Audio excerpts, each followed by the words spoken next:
but Mesopotamia.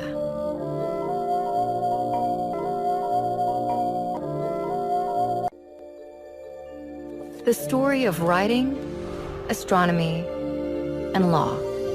The story of civilization itself begins in one place. Not Egypt, not Greece, not Rome, but Mesopotamia.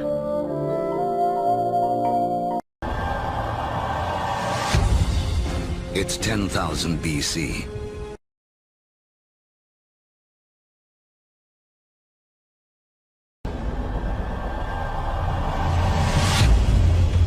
"6,000 years ago, domestication of animals and plants sets the stage for the next phase of human history.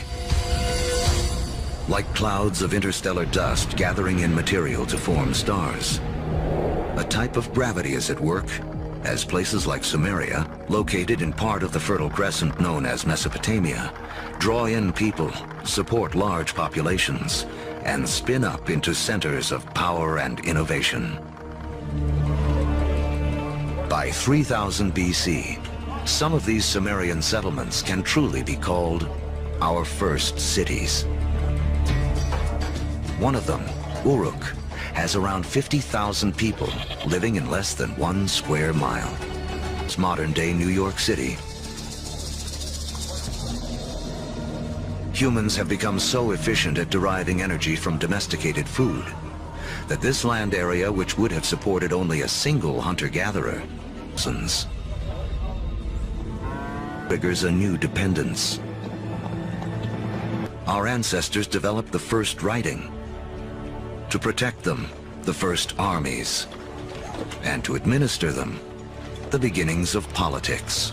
When you have hundreds or thousands of people who are living together, there's simply too many people to sort of run around and create a census. It creates a need for government. It creates a need for some form of social and political hierarchy.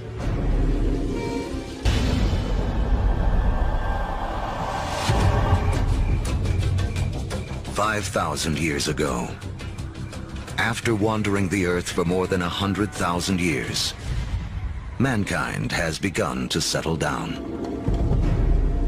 First, along the Tigris and Euphrates, the caravan routes converge at the Persian Gulf, where they link up with ships that to understanding how our world works to this day. Just like the first civilizations, we trade and form networks. These networks form hubs. And throughout history, being at that hub has meant one thing. The amount of ideas, the amount of... 1000 BC, humans have gone from humble huts to massive monuments. Ancient temple mounds called ziggurats climb ever higher toward the heavens.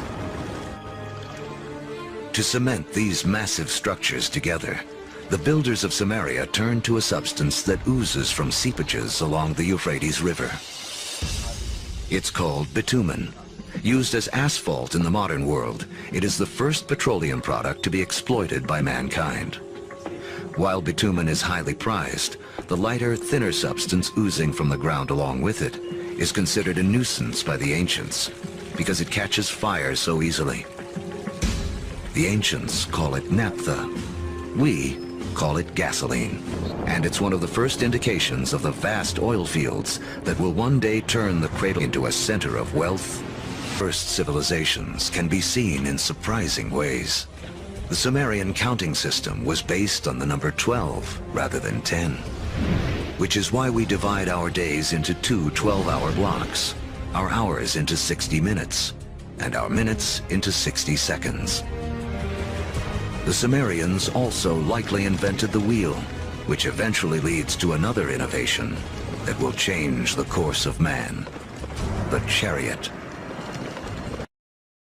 Babylon, I think, is a great world city, probably controlling all the nations, and in all, Babylon is the mother of us all. That will take us back to the ancient Tower of Babel, when all the confusion. So Babylon then has a number of meanings. The story of writing, astronomy, and law. The story of civilization itself begins in one place. Not Egypt, not Greece, not Rome, but Mesopotamia. Mesopotamia.